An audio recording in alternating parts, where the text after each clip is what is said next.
Hello friends, welcome back to NS English academy. This is Sonia. Guys, आज की video बहुत important होने वाली है because I am going to discuss literary movements. Yes guys, आज मैं आपको लिटरेरी मूवमेंट्स बताने वाली हूँ, but movements I will discuss in my video post modern English literature.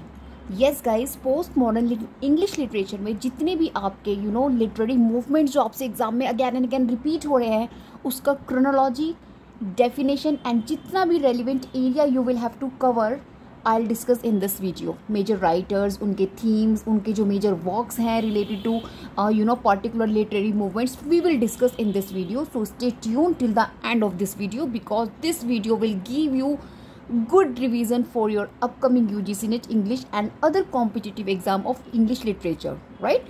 And guys, please remember, अगर आप मेरे चैनल पर नए हैं, don't forget to subscribe this channel and please like the video also, okay? चलिए स्टार्ट करते हैं। तो guys, जो first we have theatre of the absurd, right? जो फर्स्ट लिटरेरी मूवमेंट्स है हमारा पोस्ट मॉडर्न इंग्लिश लिटरेचर में, this is theatre of the absurd. Number one, theatre of the absurd. तो बेसिकली क्या है ये? So guys, this particular movement emerge during 1940s to 1960s, राइट? चलिए इसके बारे में बात कर लेते हैं। ये जो आपका मूवमेंट है, बेसिकली ये after the world war second emerge हो रहा था। एंड ये जो आपका मूवमेंट है theatre of the absurd, it is completely impact by existentialism. जो आपके एग्जिस्टेंशियलिज्म है उनसे पूरी तरीके से ये इम्पैक्टेड था। और गाइज, इस पर्टिकुलर मूवमेंट में थिएटर ऑफ द अब्सर्ड, इसमें ये दिखाया गया है कि जो जीवन है, जो लाइफ है, दैट इज़ मीनिंगलेसनेस। तो लाइफ की जो मीनिंगलेसनेस आपको देखने मिलेगी, this is because of the theatre of the absurd, this literary movement that we study in post modern literature. और ये नंबर वन है क्रोनोलॉजी में, आपसे क्वेश्चन पूछ जाते हैं, याद रखिएगा। This is the number one literary movement we study in post modern English literature, right? Now I am going to discuss major writers और उनके work. So first we have Samuel Beckett. Number one, Samuel Beckett, right? देखिए, जो Samuel Beckett हैं, इनको आपको इनके जितने भी प्लेज हैं, मेजर 5 और 6 प्लेज, उनका पहले तो क्रोनोलॉजी सिक्योर करके रखना है क्योंकि यहाँ से भी क्वेश्चन बनता है। And one and most important play written by Samuel Beckett which is completely based on theatre of the absurd, we have waiting for Godot. Waiting for Godot, right? That was published in 1953. Remember the year also. And guys, this particular play which is based on theater of the absurd, most important exam point of view से in detail you will have to study. इसके character देख लीजिएगा क्योंकि यहाँ से question आपका बनता ही बनता है, राइट? नेक्स्ट मेजर राइटर में हमारे पास थिएटर ऑफ अब्सर्ड से है Eugene Ionesco. Eugene Ionesco, right? इनका मोस्ट इम्पोर्टेंट प्ले है the bald soprano, okay? The bald soprano, that was published 1950, okay? This is also most important play where you will find out the features of theater of the absurd, right? Next major writer we have Jean Genet. Jean Genet, right? इनका basically most important work है the balcony. The balcony which published 1956. Remember the year also. And most important one we have Harold Pinter. Number 4, Harold Pinter, right? Most important है, इनके भी आपको works देख के जाने हैं। एंड मोस्ट इंपॉर्टेंट इनका जो प्ले है that is associated with the theatre of the absurd, the birthday party. The birthday party which was published 1957. So here I discuss 4 major writers we study in theater of the absurd. Theater of the absurd आपका number 1 literary movement है that we study in post modern English literature. So guys, ये most important topic मैं आप लोग के साथ discuss कर रही हूँ। अपना पेन एंड पेपर लेकर बैठिए एंड तुरंत के तुरंत, right, while watching my video just making your notes and secure in your notes these all important points, क्योंकि ये आपसे एग्जाम में डेफिनेटली पूछे जाते हैं and you will have to prepare all of them. Okay, let's move on. Number second literary movement that we study in post modern English literature. Remember, मैं post modern English literature के ही अभी आपको 10 numbers of literary movements discuss कर रही हूँ जो आपसे क्रोनोलॉजी में एग्जाम में पूछे जाते हैं. उसका डेफिनेशन, उसके features, as well the major writers आपसे पूछे जाते हैं एंड दियर वर्क ऑल्सो. तो वो सभी चीज़ें मैं आपके साथ इस वीडियो में डिस्कस कर रही हूँ. So please be patience. Okay, so second we have beat generation. So guys, next we have beat generation, second literary movement in post modern English literature, beat generation. ये बेसिकली आपका emerge हो रहा है 1950s to 1960s, right. And let's discuss क्या है ये. So guys, ये जो आपका बीट जनरेशन मूवमेंट है that is developed after the world war second, क्योंकि वर्ल्ड वॉर सेकेंड के में इसका डेवलपमेंट हो रहा है because we are studying the post modern literature. So that's why we are just talking about 1945. After 1945 what exactly happening in the world, right? So here ये जो आपका मूवमेंट है बीट जनरेशन, बेसिकली ये क्या है, ये आपका जो मूवमेंट है, कहीं ना कहीं जितने भी आपके ट्रेडिशनल रूल्स होते हैं, राइट, जितना भी कंज्यूमरेशन होता है एंड पेट्रियार्की होता है, उसके अगेंस्ट कहीं ना कहीं ये आप बोल सकते हो मूवमेंट आया है, राइट. और इस पर्टिकुलर मूवमेंट के अंदर आपको देखने मिलेगा ब्रेकिंग कन्वेंशंस, क्योंकि यहाँ पे नियमों को तोड़ा जाता है. एंड गाइस, स्पॉन्टेनियस राइटिंग्स आपको देखने मिलेंगी, क्योंकि ये जो राइटिंग्स लिखते हैं वो काफ़ी ज़्यादा उसके अंदर किसी भी प्रकार का they just don't caring about the structure and kinds of thing, they just don't want to follow.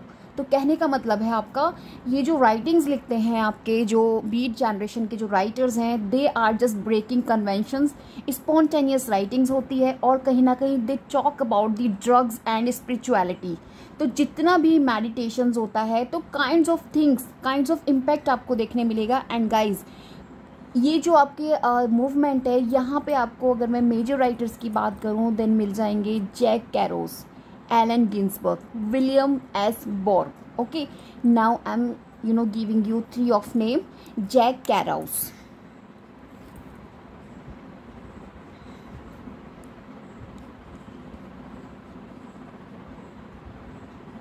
right. इनका जो वर्क है on the road, most important है on the road, right. That was published same year 1957 when the Harold Pinter's The Birthday Party published. So इस तरीके से आपको interlink करना है और अपने टेक्स्ट की पब्लिकेशन ईयर्स को अपने माइंड में रिमेन रखना है. Okay, so this is the way how to interconnect all the text with the another writers of.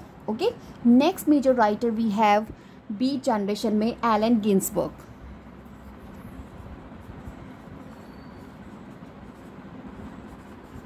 right. इनका most important work we have Howl, that was 1956, right. Next we have number third major writer William S Burroughs, right. और इनका जो है naked lunch, most important text we study in beat generation which was published 1959, right. और अगर मैं themes की बात करूँ तो they just talk about the self exploration, freedom की बात करते हैं, राइट. और these are the themes based होते हैं बेसिकली आपके. और जो बीट जनरेशन है, यहाँ से आपसे क्वेश्चंस किस टाइप के मिलते हैं, who is considered the pioneer of the beat generation. अब आपको ऑप्शंस दे देंगे, राइट, कि कौन है जो पाइनियर कंसीडर किया जाता है. So we have William S Burroughs, यहाँ पे मैंने भी नाम भी लिखा है इनका, ठीक है. इनमें से कोई सा भी आपको राइटर्स दे देंगे. तो इस तरीके से आपसे क्वेश्चंस देखने मिलता है from particular beat generation literary movements. Guys, let's move on. Number third literary movement that we study in post modern English literature, confessional poetries. Okay, I am just writing here. So guys, number third we have confessional poetry, confessional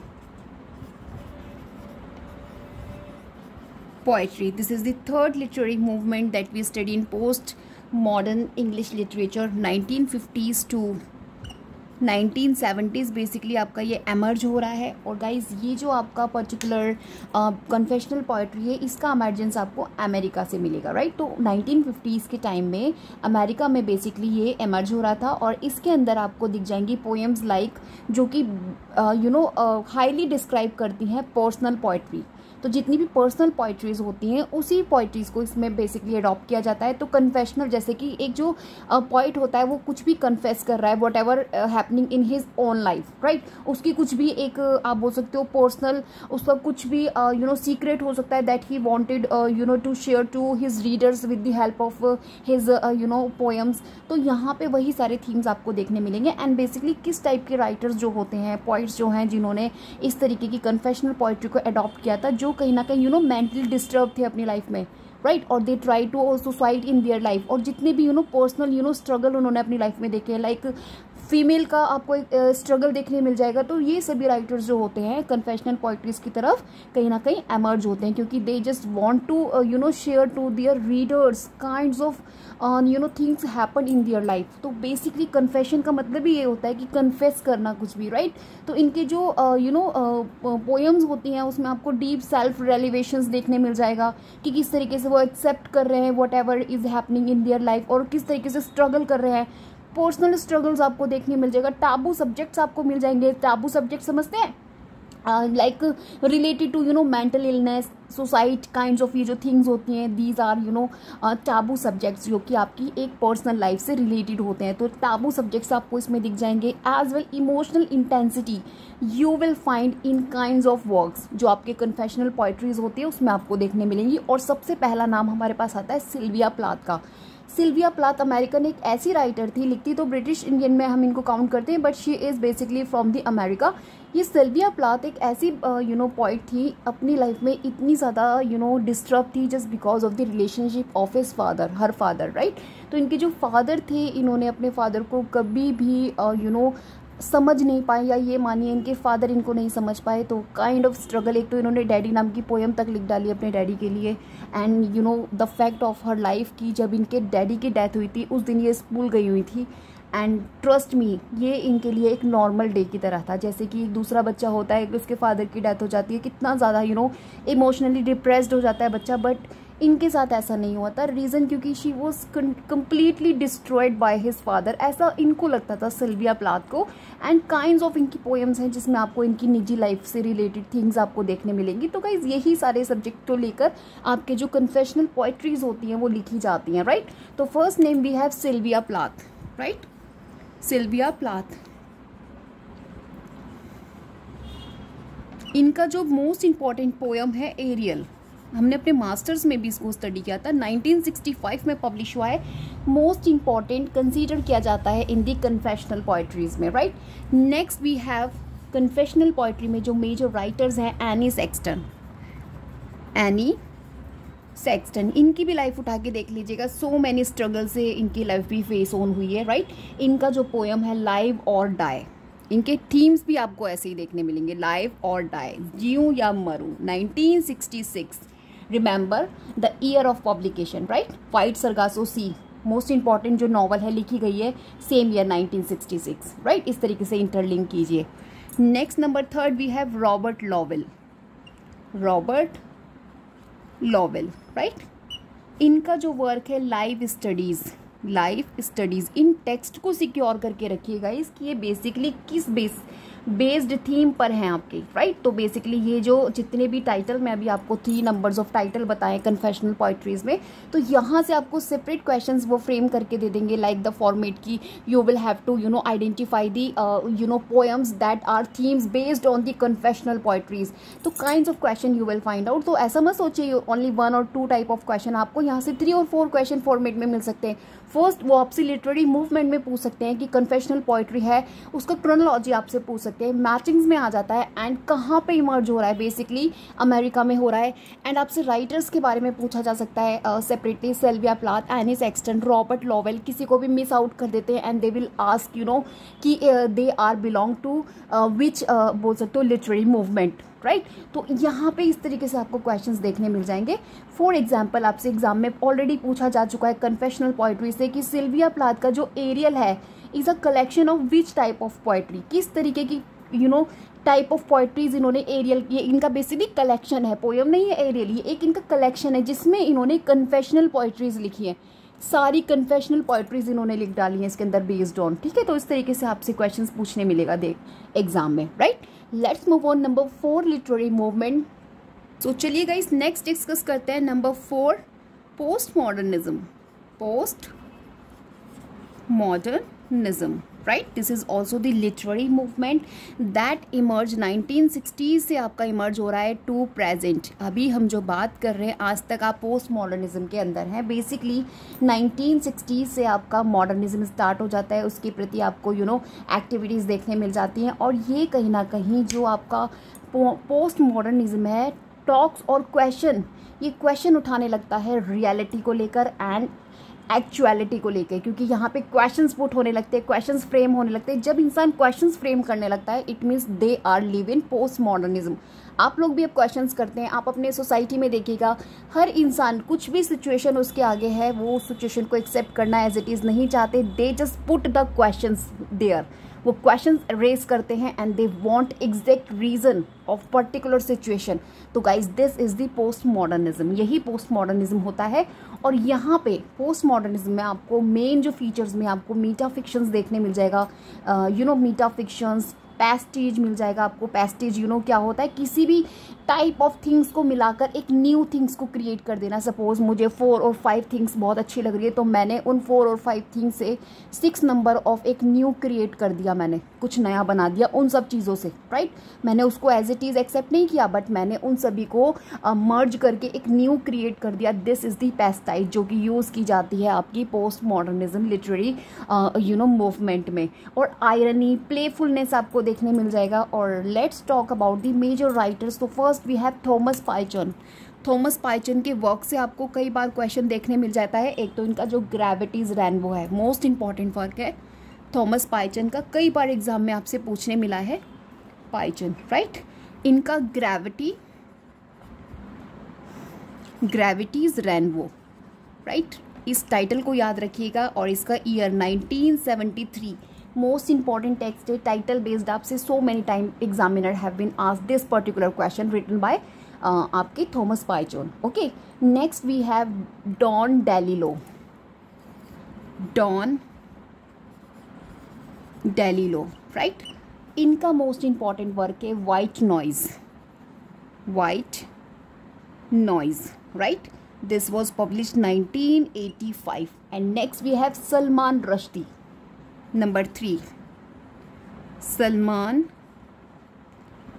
Rushdie. देखिए मैंने previous मेरी videos आप देख लीजिएगा channels में जाकर, मैंने post modern करके थंबनेल लगा रखा है और उसमें मैंने काफ़ी अच्छे से सारे ही आपको राइटर्स की लिस्ट प्रोवाइड की है, जितने भी पोस्ट मॉडर्न लिटरेचर में आपको मेजर राइटर्स जिनको आपको स्टडी करना है अपने एग्जाम में, उन सभी की प्रॉपर लिस्ट मैंने आपको दे रखी है। करना कुछ नहीं है आपने, you will have to secure them in your notes and आपको पता होना चाहिए सेपरेटली कि किन राइटर्स को आप स्टडी कर रहे हैं पोस्ट मॉडर्निज्म में, right.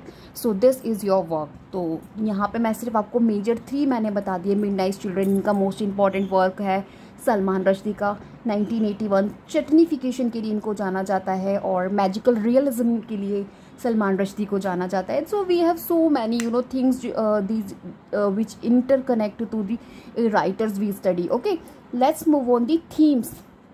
Not themes actually, now I'm just going to give you example what kind of question you will get from the postmodern. So which of the following is a postmodern novel? This is the PYQ I'm just going to pronounce here. Which of the following is a postmodern novel? postmodern novel अब आपसे यहाँ पे पूछ लिए, options उन्होंने आपको दे दिए 1984 George Orwell, gravities rainbow जो अभी हमने डिस्कस किया है, तो आंसर एग्जैक्टली यही है इसका, ग्रेविटी रेनबो बाय थॉमस पाइचन, जो कि आपकी पोस्ट मॉडर्न नॉवल है जिसमें आपको मीटा नैरेटिव देखने मिल जाएगा।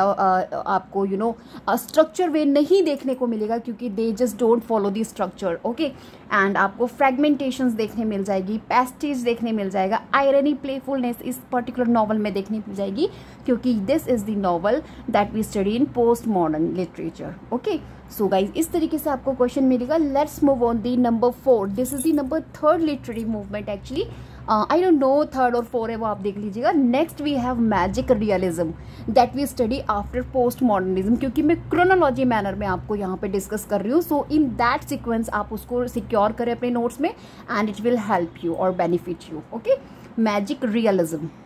सो गाइज नंबर 4 वी हैव और 5 magic realism. Magic realism, right? This was emerged 1960s to present, right?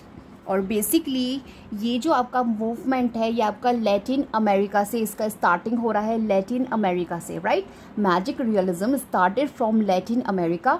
और ये जो है आपका पर्टिकुलर मूवमेंट है रियलिज्म और मैजिक एलिमेंट्स के कहीं ना कहीं उसके रिलेशनशिप नेक्सस की बात करता है, राइट? तो रियलिज्म और मैजिक एलिमेंट्स को ये कहीं ना कहीं क्या करता है, उसको मर्ज कर देता है और एक नई चीज़ बना देता है, right? So this is the magic realism. और यहाँ पे जो बात की जाती है सुपर नेचुरल एलिमेंट्स आपको देखने में मिल जाएंगे इस पर्टिकुलर आपके मैजिक रियलिज्म मूवमेंट में. ब्लेंडिंग्स आपको देखने मिल जाएगी. Exactly I am just talking about the blending.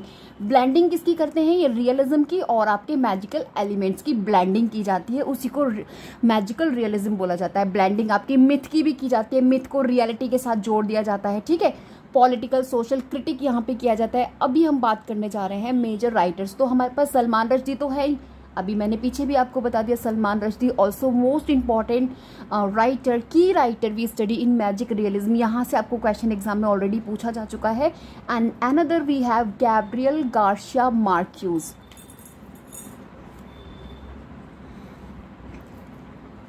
Gabriel Garcia Marquez, right? इनका जो वर्क है 100 years of solitude. 100 years of solitude.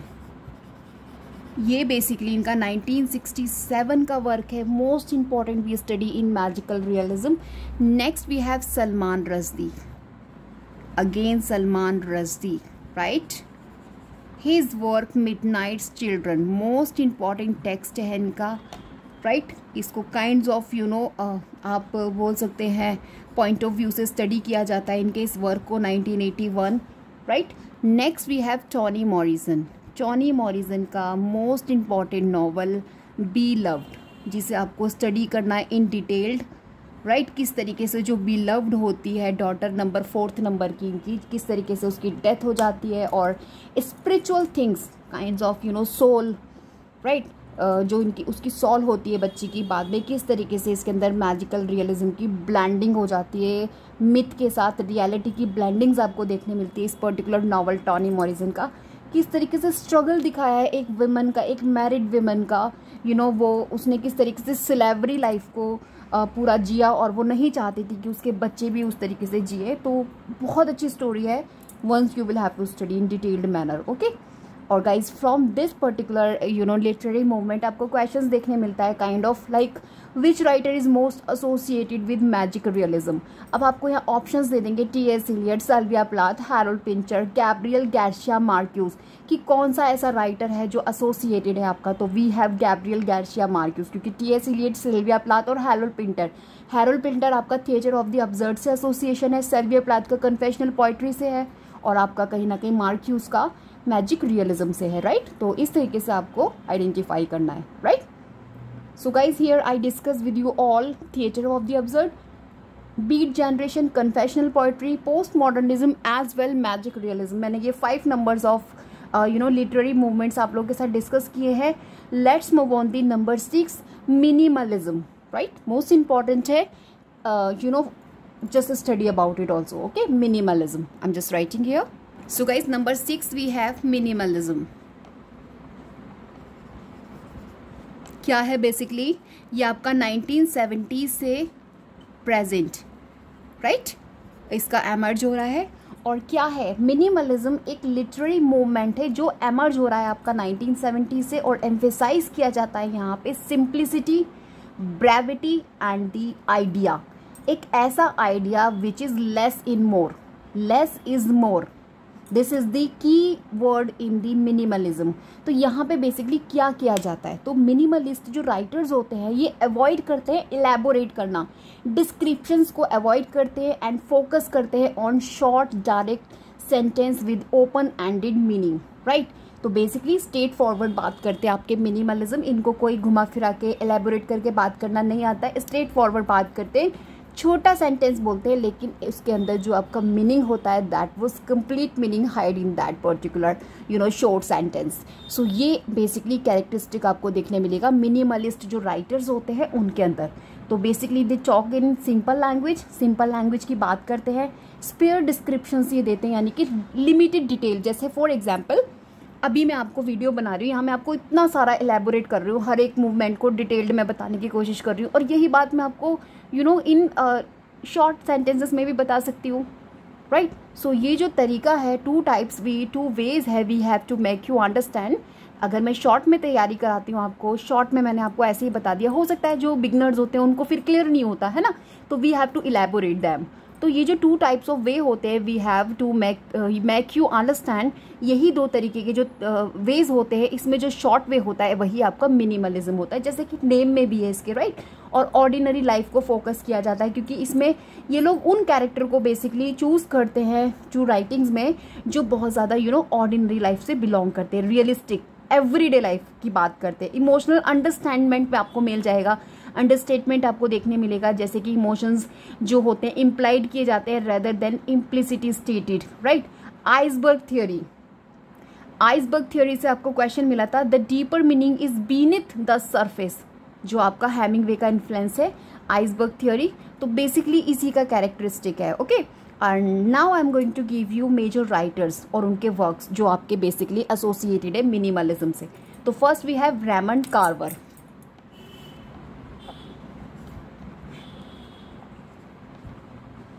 Right. और इनका जो वर्क है what we talk about when we talk about love, what we talk about when we talk about love, 1981। I am writing here what we talk about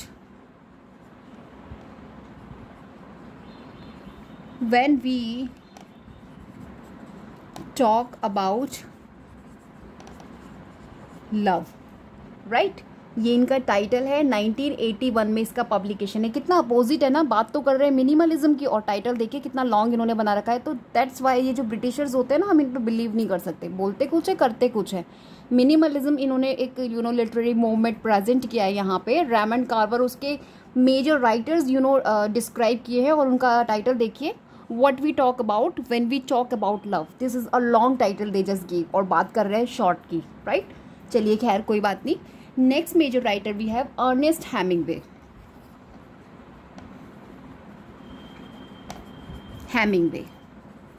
इनके भी आपको works देख के जाने, मोस्ट इंपॉर्टेंट राइटर हैं आपके ये।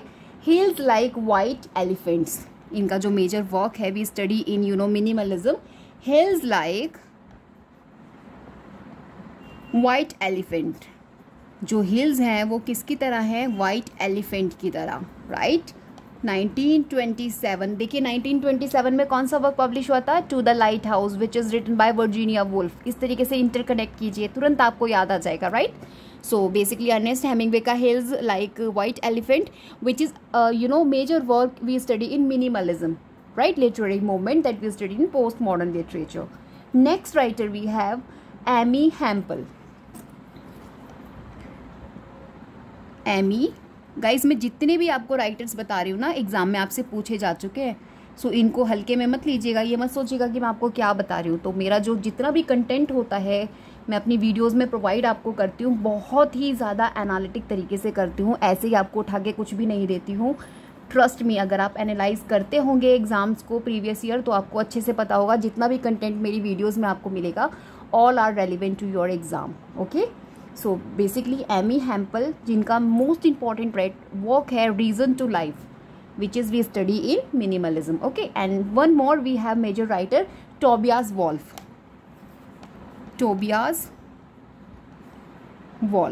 और इम्पॉर्टेंट है, फुल्ली चांसेस है आपको इसमें से एग्जाम में मिल जाए, okay. This boy life, this boy's life इनका टाइटल है। 1989 में इन्होंने इसको लिखा है, पब्लिश हुआ है। और बेसिकली अभी मैंने आपको जैसा पीछे बताया, कहीं ना कहीं everyday struggle, lack of resolution, emotional attachment की बात करते हैं। चलिए अब मैं वो क्वेश्चन बता देती हूँ जो फ्रॉम यहाँ से आपको पूछा गया है। Which writer is most associated with minimalist fiction. अब देखिए यहाँ पे क्वेश्चन आपको ऐसे बना के दिया है from this particular literary movement कि which writer is most associated with minimalist fiction. अब कौन सा राइटर है जो एसोसिएटेड है, तो ऑप्शन में उन्होंने हमें वर्जीनिया वुल्फ दे रखा है, रेमंड कार्वर दे रखा है, सलमान रश्दी दे रखा है, थॉमस पाइचन दे रखा है। तो देखिए थॉमस पाइचन, सलमान रश्दी अभी हमने स्टडी करा है, लेकिन और वर्जीनिया वुल्फ का भी सबको पता है, स्ट्रीम ऑफ कॉन्शियसनेस के लिए भी स्टडी हर राइट, उनको मतलब जाना जाता है। Answer we have of course Raymond Carver, जो मैंने फर्स्ट आपको रेमंड कार्वर बताया ना, जिन्होंने लॉन्ग टाइटल लिखा था what we talk about when we talk about love 1981 में। तो ये इनके एसोसिएशन है मिनिमलिस्ट फिक्शन से, राइट। क्योंकि जो इनकी कार्वर की जो शॉर्ट स्टोरीज़ होती है ना, ये टाइटल बेसिकली इनका बड़ा है, लेकिन जो इनकी शॉर्ट स्टोरीज़ होती है ना, सच में उसके अंदर आपको एक बहुत ही छोटे और कम शब्दों में एक बहुत बड़ी बड़ी बात छुपी देखने मिलेगी। दैट्स व्हाई इनको स्टडी करते हैं। And I was just joking about him earlier. Okay guys, next literary movement we have 7 number cyberpunk. Okay so guys number 7 we have cyberpunk. देखो फ्रेंड्स, वीडियो देखते समय उसको like ज़रूर कर दीजिएगा, क्योंकि आपके लाइक से मुझे बहुत अच्छा मोटिवेशन मिलता है। आप मुझे मोटिवेट रखेंगे, that's why you will have to like this video also. And अगर आपने सब्सक्राइब नहीं किया है तो प्लीज़ चैनल को सब्सक्राइब ज़रूर कीजिएगा। Without subscribe don't try to watch this video. Okay, this is my whatever you just considered about it. Okay, let's discuss about the cyberpunk. तो what is cyberpunk? Cyber punk is a सब जैनरा। ये guys सब जैनरा consider किया जाता है science fiction का। Of course cyber punk भी study as a सब जैनरा ऑफ साइंस फिक्शन, जो आपका एमर्ज हो रहा है 1980s में, जिसमें कहा जाता है, डिपिक्ट की जाता है डायस्टोपियन फ्यूचर। जो फ्यूचर की बात करते हैं, डिस्टोपियन फ्यूचर की यहाँ पे बात की जाती है, वेयर एडवांस टेक्नोलॉजी, जो एडवांस टेक्नोलॉजी होती है, सोशल डिके किया जाता है, इन सभी को एडवांस टेक्नोलॉजी को यूज़ किया जाता है, को एग्जिस्ट करते हैं ये विद सोशल डिके से। तो कहीं ना कहीं जो आपका एडवांस टेक्नोलॉजी है, ये जो साइबर पंक है आपका, साइंस फिक्शन में दैट वी स्टडी इन सब जेनरा की तरह इसको स्टडी करते हैं। तो इसमें क्या होता है, बेसिकली एडवांस टेक्नोलॉजी को को एग्जिस्ट किया जाता है विद सोशल डिके के साथ, राइट। और इसके अंदर आपको थीम्स देखने मिल जाएंगे, हैकिंग करना, artificial intelligence, corporate control, kinds of आपको थीम्स देखने मिल जाएंगे। चलिए अब इसकी मैं आपको कैरेक्टरिस्टिक थोड़े से बताती हूँ। जैसे कि यहाँ पे बात होती है बेसिकली हाई टेक की बात करते हैं, लो लाइफ की बात करते हैं, मतलब कि कम्प्लीटली फ्यूचरिस्टिक है ये। फ्यूचरिस्टिक जो टेक्नोलॉजी है उस करप्ट वर्ल्ड की बात करते हैं आपके साइंस फिक्शन में, बेसिकली साइबर पंक में, राइट। हैकर्स की बात करते हैं, वर्चुअल रियलिटी की बात करते हैं, एआई की बात करते हैं, एंड कॉर्पोरेट डोमिनेशन की बात करते हैं। चलिए अब मैं राइटर्स आपको बता देती हूँ। मेजर राइटर्स में वी हैव विलियम गिब्सन, और इनका गाइस वर्क है Neuromancer. I am writing here Neuromancer. Most important text है we study in cyberpunk, 1984 में पब्लिश हुआ है ये इनका, ठीक है। सेकेंड मेजर राइटर में हमारे पास है नील स्टीफनसन, राइट। और इनका जो मेजर वर्क है guys snow crash, that was published 1992, right? And guys, next we have Philip K.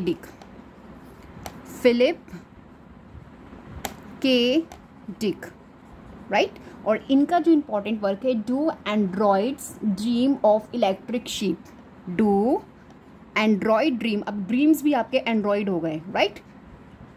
Androids dream of electric sheep, right. ये इनका बेसिकली टाइटल है, क्वेश्चन मार्क है। देन 1968 इसका पब्लिकेशन है। And guys next number 4 number major writers में we have Bruce Sterling, right. And इनों का guys जो वर्क है that was Schismatrix, right, that was published 1985. So here I discuss 4 number of major writers. along with major theme and the definition of course about the cyberpunk. तो these are the things most important. चलिए मैं आपको वो question बताती हूँ जो from particular this movement से आपको पूछा गया एग्जाम में. Which novel is considered a foundational text of cyberpunk literature? तो cyberpunk literature में बेसिकली फाउंडेशनल टेक्स्ट कौन सा है? तो आंसर भी है फर्स्ट नंबर जो मैंने अभी आपको बताया ना, विलियम गिब्सन का 1984 न्यूरोमैंसर. ये इनका एक फाउंडेशनल टेक्स्ट कंसीडर किया जाता है आपके साइबरपंक लिटरेचर में, क्योंकि जो ये आपका न्यूरोमैंसर है विलियम गिब्सन का, इसमें इन्होंने इंट्रोड्यूस किया है साइबरपंक एलिमेंट्स को, जिसमें इन्होंने इंक्लूड किया है वर्चुअल रियलिटी और हैकिंग को. That's why this particular text consider foundational text in cyberpunk. Okay, let's move on next. So friends, number 8 we have literary movement में feminist literature right. ये number 8 पर है आपका. 1970 से प्रेजेंट आपका ये इमर्ज हो रहा है राइट. और ये जो आपका मूवमेंट है बेसिकली विमेंस राइटिंग को फोकस करता है और यहाँ पे पैट्रियार्ची की को क्रिटिसाइज किया जाता है राइट. और मेजर राइटर्स में हमारे पास Adrienne Rich, Angela Carter and Margaret Atwood करके राइटर्स हैं. मेजर मैं आपको बता रही हूँ, we have you know more big list of the feminist literature की अगर मैं बात करूँ तो मैं मेजर उन्हीं को बता रही हूँ, फोकस में उन्हीं को कर रही हूँ जहाँ से आपको अभी क्वेश्चंस मिला है PYQs में. ओके, सो मेजर राइटर्स में हमारे पास पहला एंड्रीना रिच और इनका जो वर्क है डाइविंग इनटू द रैक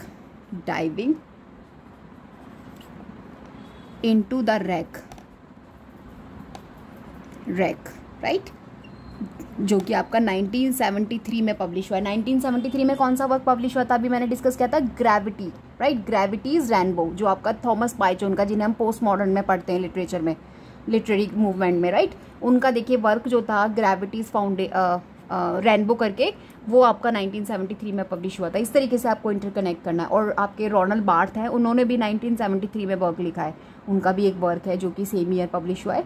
तो इस तरीके से आप इंटरकनेक्ट कीजिए अपने अगर आपको ईयर्स याद नहीं होती है तो ये एक बहुत अच्छा तरीका होता है, आपको इससे काफ़ी सारे वर्क याद हो जाते हैं. सो चलिए नेक्स्ट जो हमारे मेजर राइटर हैं वो है एंजेला कार्टर, जिनका जो वर्क है द ब्लडी चैम्बर राइट. ये इनका 1979 में पब्लिश हुआ है. ओके, 79 में भी वी हैव एक फेमिनिस्ट टेक्स्ट है हमारा, आई थिंक अभी मुझे नेम याद नहीं आ रहा उसका, चलिए छोड़िए खैर. Next we have Margaret Atwood, ये ए है और ये ई है, मार्गरेट एटवुड. ओके, इनके तो जितने भी नॉवेल्स हैं ना 4 और 5 आपको देख के जाना है, उनकी लिस्ट अपने पास सिक्योर करके रखनी है, पूछा जाता है एग्जाम में.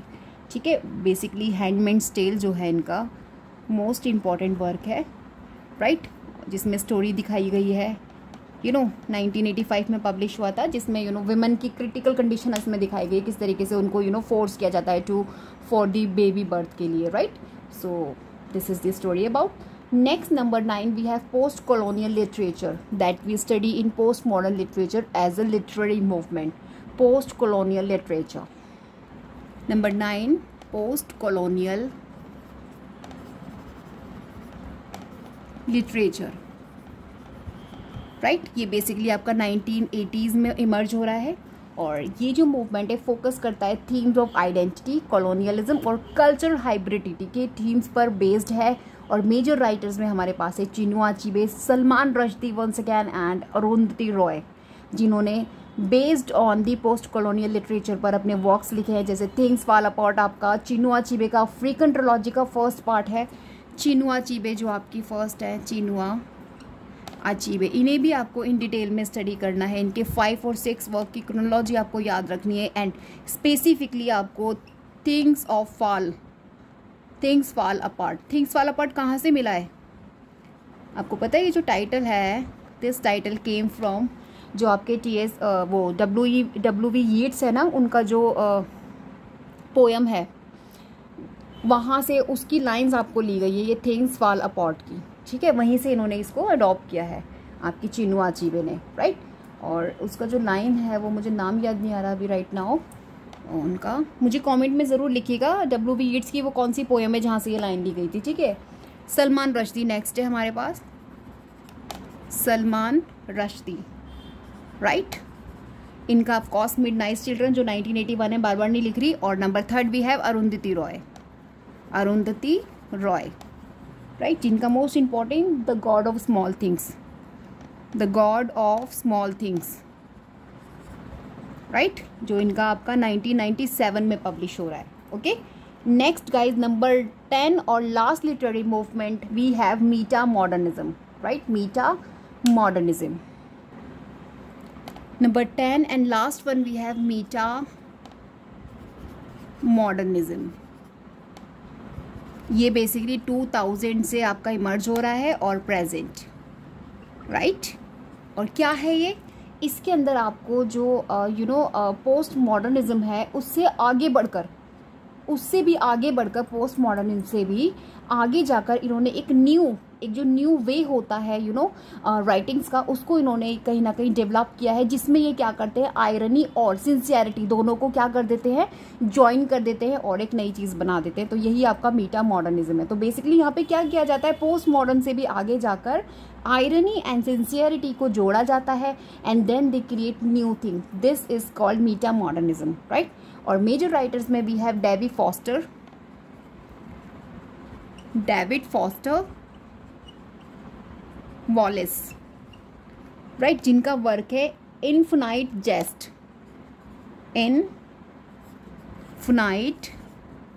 जेस्ट, जैसा कि इनके टाइटल में भी है, जो मैंने अभी आपको मीनिंग बताया है। बेसिकली 1996 में इनका आया है। Next number major writer we have Zadie Smith. इन्हीं राइटर्स को ये रिपीट करते हैं, वाइट टीथ करके है इनका वर्क ये, और आप लोग इसे इग्नोर कर देते हैं क्योंकि आपको लगता है कि नहीं पूछा जाएगा, बट ट्रस्ट मी यही क्वेश्चंस आके आपको परेशान करते हैं। Next we have Jennifer Egan, right. इनका जो वर्क है a visit from the goon squad, a visit from the goon, GOON, goon squad, ये इनका 2010 में पब्लिश हो रहा है। तो ये मैंने आपको मेजर राइटर्स बता दिए हैं। चलिए अब हम लोग कुछ इंपॉर्टेंट मैं आपको PYQs बताऊंगी जो आपको करने हैं तैयार, या जो आपसे पूछे गए। First we have who is the author of waiting for Godot, और बेसिकली जिन्होंने थिएटर ऑफ द अब्सर्ड एक की वर्क कंसिडर किया जाता है वेटिंग फॉर गोडॉट, किसने लिखा है गोडॉट? तो answer we have Samuel Beckett, right. Which movement is associated with Jack Kerouac, Allen Ginsberg and William S. Brogg? अभी मैंने पीछे आपसे डिस्कस किया कि वो कौन सा मूवमेंट है। So of course we have beat generation, जिसमें हम लोग जैक कैरो को पढ़ते हैं, right. And who among the following is associated with confessional poetry? Confessional poetry से कौन आपके एसोसिएटेड है?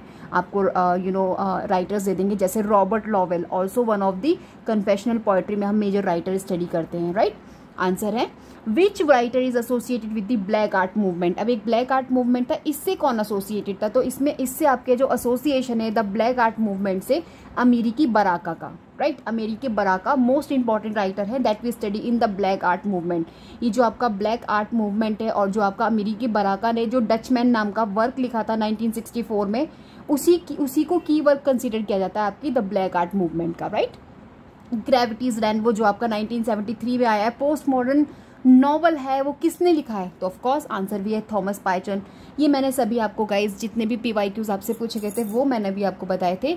So guys in today's of my video now I and my video, what ever I discuss उसको prepare कीजिए exam के लिए, क्योंकि यहीं से आपके क्वेश्चंस बनते हैं।